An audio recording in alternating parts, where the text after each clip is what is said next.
బ్రహ్మముడి చందమామ కథ. ఈ కథను రచించిన వారు పి. కోదండరావు గారు.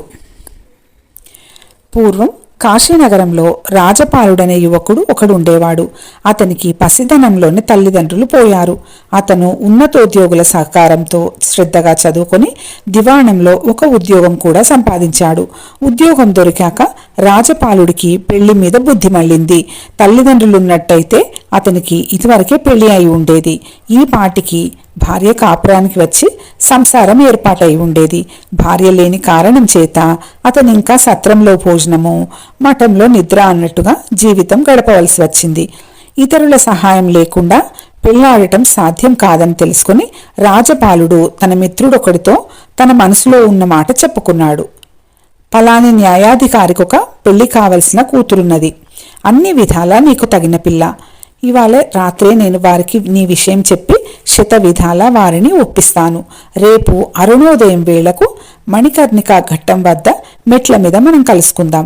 నీవక్కడికి రా. నా ప్రయత్నం ఏమైనది నీకు చెప్తాను అన్నాడు మిత్రుడు. ఆ రాత్రి రాజపాలుడికి కన్ను మూతపడలేదు. 4వ జాము ఆరంభంలోనే అతడు బయటికి చూసి అప్పుడే తెల్లవారిపోయిందనుకొని గబగబా మణికర్ణికా ఘట్టానికి బయలుదేరాడు. అతను ఉదయకాంతి అనుకున్నది వెన్నెల. మణికర్ణికా ఘట్టం నిర్జనంగా ఉన్నది. రాజపాలుడు తన స్నేహితుడి కోసం చాలాసేపు వేచి ఉండవలసిందని అనుకుంటూ ఉండగా దూరాన మెట్ల మీద ఎవరో కూర్చొని ఉండడం కనిపించింది. ఆ మనిషితో కబుర్లు చెబుతూ కాసేపు కాలక్షేపం చేయవచ్చు కదా అని రాజపాలుడు ఆయనను సమీపించాడు. మెట్ల మీద కూర్చొని ఉన్నవాడు వృద్ధుడు. ఆయన వెన్నెల కాంతిలో పత్రాలపైన ఏదో రాస్తున్నాడు. రాజపాలుడు ఆ వృద్ధుడు వెనక నుంచి తొంగి చూశాడు. కానీ ఆ వృద్ధుడు రాస్తున్న లిపి చాలా వింతగా ఉన్నది. తాతగారు, నేను అనేక లిపులు ఎరుగుదును. మీరు రాస్తున్న లిపి ఏమిటో నాకు ఏమాత్రం బోధపడటం లేదు అన్నాడతడు వృద్ధుడితో. వృద్ధుడు తల ఎత్తి చూసి, నీకెలా అర్థమవుతుంది? ఇది బ్రహ్మలిపి అని మళ్ళీ తన రాతలో నిమగ్నుడయ్యాడు. తమరు రాసేదేమిటి అన్నాడు రాజపాలుడు. సూర్యోదయం లోపుగా పుట్టేవాళ్ల జాతకాలు అన్నాడు వృద్ధుడు తల ఎత్తకుండానే. ఆ వృద్ధుడే బ్రహ్మ అయి ఉంటాడని రాజపాలుడికి అనుమానం వేసి అంతులేని ఆశ్చర్యం కలిగింది. కొంతసేపటికి వృద్ధుడు రాయటం అపూర్తి చేసి పత్రాలు కట్టగట్టి ఒక పక్క పెట్టి రెండో పక్క నుంచి ఒక సంచి తీసి అందులో నుంచి ఎర్ర పోగులు తెల్ల పోగులు తీసి వాటికి ముడులు వేయడం ఆరంభించాడు. తాతగారు, మీరు వేసే ఆ ముళ్ళేమిటి అని రాజపాలుడు అడిగాడు. బ్రహ్మముళ్ళు. ఏ పురుషుడికి స్త్రీ రాసిపెట్టి ఉన్నదో వాళ్లకు ముళ్ళు పెట్టేస్తున్నాను అన్నాడు వృద్ధుడు తల ఎత్తకుండా తన పని తాను చూసుకుంటూ. అయితే నాకు ఎవరు ముడిపడి ఉన్నది తమకు తెలిసే ఉంటుంది. మరి కాసేపట్లో నా వివాహం స్థిరమైనట్టు వార్త వస్తుందని ఎదురు చూస్తున్నాను అన్నాడు రాజపాలుడు. వృద్ధుడు తల ఎత్తి అతని కేసి చూసి, నీ పెళ్లి ఇంతలో జరగదు. నీకు కాబోయే భార్య ఇప్పుడింకా 3 ఏళ్ల పిల్ల. ఆ పిల్లకు 17వ ఏడు వచ్చేదాకా మీ ఇద్దరికి వివాహం జరగదు అన్నాడు. ఇంకా 14 ఏళ్ల దాకా నా పెళ్లి కాదా? ఎంత దారుణం! నేను నమ్మను అన్నాడు రాజపాలుడు. అలా చూడు, ఆ వచ్చే ఒంటి కన్ను దాని చంకనున్నదే నీకు కాబోయే భార్య అన్నాడు వృద్ధుడు. రాజపాలుడు గబగబా మెట్లెక్కి వచ్చి ముసలిదాన్ని సమీపించాడు. ఆ ముసలిదానికి ఒక కన్ను గుడ్డి, కుళ్ళు గుడ్డలు కట్టుకుని ఉన్నది. అది పిల్లను పై మెట్టు పైన కూర్చోబెట్టి గంగలో స్నానం చేయడానికి మెట్లు దిగి వెళ్ళింది. ఆ పిల్లకు 3 ఏళ్ల వయసే ఉంటుంది. ఆ పిల్ల ఆ ముసలిదాని కూతురై ఉంటుంది. ఆ పిల్ల తనకు భార్య అవుతుందంటే రాజపాలుడికి భరించరాని రోత కలిగింది. వృద్ధుడి కోసం చూస్తే ఎక్కడా కనిపించలేదు. ఆ వృద్ధుడి మాటలు నమ్మాలో నమ్మరాదో రాజపాలుడు నిర్ణయించుకోలేకపోయాడు. ఆ పిల్లను చంపేస్తే గాని అతనికి మనస్సు స్థిమితపడేటట్టు లేదు. అతను తన మిత్రుడి కోసం ఇంకా వేచి ఉండదలచలేదు.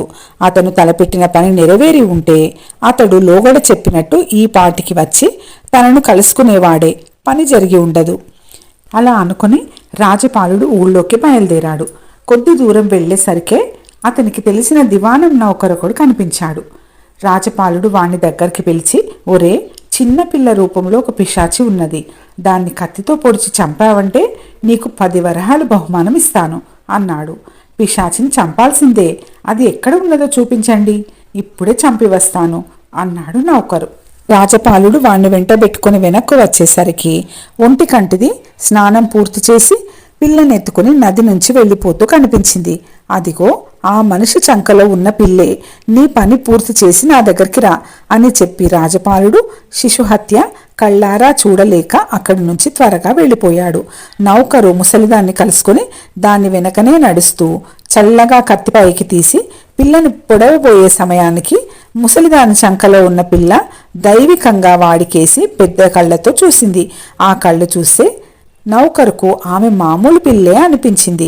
ఆ పిల్లను హత్య చేయడానికి చేతులు రాక ఎత్తిన కత్తితో పిల్ల కనుబొమ్మ మీదుగా ఒక చిన్న ఘాటు పెట్టి కాలి సత్తువ కొద్దీ అక్కడి నుంచి పారిపోయాడు. వాడు తర్వాత రాజపాలుడి వద్దకు వెళ్ళి పిశాచిని చంపానని చెప్పి తన బహుమానం తాను పుచ్చుకున్నాడు. రాజపాలుడు శిశుహత్య చేయించినందుకు బాగానే పశ్చాత్తాపపడ్డాడు.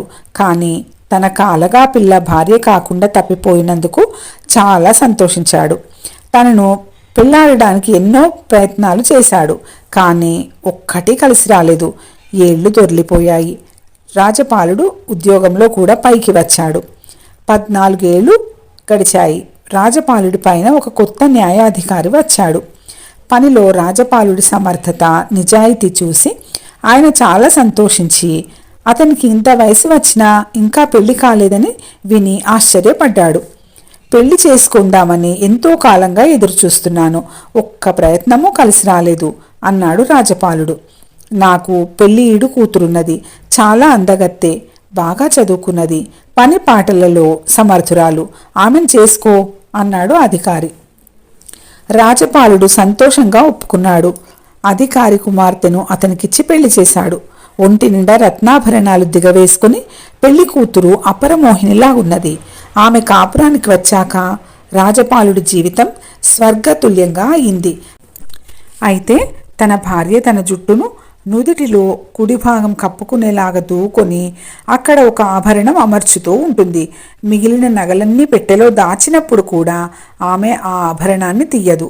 దీన్ని గురించి రాజపాలుడు ఒకసారి ప్రశ్నిస్తే ఆమె, నేను 3 ఏళ్ల దాన్నై ఉండగా ఒక దుర్మార్గుడు నన్ను కత్తితో పొడిచి చంపాలని ప్రయత్నించి నుదుటి మీద చిన్న ఘాటు పెట్టి పారిపోయాడు. ఆ మచ్చ వికారంగా ఉంటుందని జుట్టు ఇలా దూకుంటాను అన్నది. రాజపాలుడు నిర్ఘాంతపోయి, అయితే ఆ రోజు నిన్ను నది దగ్గరికి ఎత్తుకు వచ్చిన ఒంటి కంటిది మీ అమ్మ కాదా అని అడిగాడు. ఆ ప్రశ్నకు ఆమె మరింత నిర్ఘాంతపోయి, ఆ మనిషి మీకెలా తెలుసు? అది నన్ను పెంచిన దాది. నేను ఈ అధికారి సొంత కూతురును కాను, అన్న కూతురును.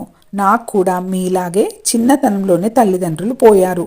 ఆ ఒంటికంటి దాదే నన్ను పెంచింది. మా పినతండ్రి నన్ను పెంపుడు చేసుకున్నాడు అని చెప్పింది. రాజపాలుడు ఏమీ దాచకుండా తన భార్యతో జరిగినదంతా చెప్పాడు. ఆమె అతని దుస్సంకల్పాన్ని గురించి ఆగ్రహించక, అయితే మీరా నాడు మణికర్ణిక ఘట్టంలో చూసినది నిజంగా బ్రహ్మదేవుడే అయి ఉంటాడు అన్నది. కథ సమాప్తం. ఈ కథ మీకు నచ్చినట్టయితే లైక్ చేసి సబ్స్క్రైబ్ చేసుకోండి.